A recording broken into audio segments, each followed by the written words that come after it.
Hi, this is Rabbi Jeremy Lawrence from the Great Synagogue in Sydney. We take our Haggadah pretty much for granted, reciting the same text each year and having the same arguments over which tunes, or whose tunes, to sing. The essence of the evening is to discuss God's might and the Exodus. The four sons are essentially an introduction to the obligation to tell all our children and personality types. The Jerusalem Talmud has an earlier version of the four sons than the one we use in our Haggadot today. We're familiar with the Chacham, the Rasha, the Tam, and the She'eno Yodea Lishol, the wise, the wicked, the straightforward, and the one who doesn't know to ask. Rav Chiyya, who lived in the Mishnaic period, didn't have the Tam, a word which means straightforward, simple, or perfect. He had a son labelled Tipesh, quite a loaded word for a fool. Both the Tam and the Tipesh ask the same question, Mazot, what is this? But in the two versions, they get very different answers. In our Haggadot, the Tam is told, because God took us out of Egypt from the house of bondage with an outstretched arm. But not in Rav Chiyya's Haggadah. He gave that answer to the wise son. When his Tipesh asks, Mazot, the answer Rav Chiyya gives is, you teach him the laws of the Pesach, that you don't eat anything after the Pesach sacrifice, or afikoman. Familiar? So far, that's the answer that we give the wise son. Quite a reversal, though they do say that only the finest line separates genius and folly. But then, Rav Chiyya's answer to the fool continues. You tell him that we don't eat after the afikoman, so that he doesn't get up from this Seder and move on to another.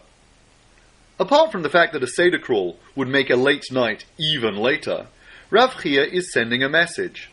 A fool could sit at the table and get so caught up in the food and enjoyment of the symbols that he just wanted to savour even more, and a fool would completely miss the point behind the symbols themselves. It's important, says Rav Chiyya, to take the son who loves the food through every step of the Seder, so that he knows that the eating and drinking is part of our history, our heritage, and our peoplehood. It's probably just as well that we no longer label as fools the guests around our table, whose focus is the meal. And just a word on the wicked son. Rav Chiyya's Haggadah didn't have the Rasha's question start and end with what's this worship to you. Again, Rav Chiyya's text is more expansive. It continues, what's this worship to you? What's this trouble that you impose on us every year? Well, you can clearly see from this version why, in his question, the wicked son has separated himself off from the rest of the household. Why do you make me clean my room? Why do you make me spend the day getting the house set up for the Seder?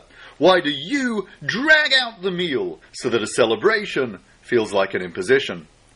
The Rasha knows the laws, but sees it all as a burden. From the moment our ancestors took the Paschal lamb and readied themselves for the Exodus, it was about us, putting ourselves out a bit, preparing for a godly journey.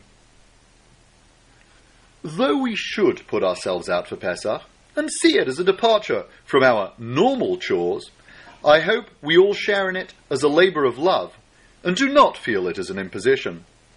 If we embrace an evening of uplifting diet and dialogue, though we start the night as slaves, we should leave it feeling wiser and liberated by a sense of purpose and direction. This is Rabbi Jeremy Lawrence from the Great Synagogue, wishing you and all your family a fulfilling celebration. Chag Kasher V'Sameach.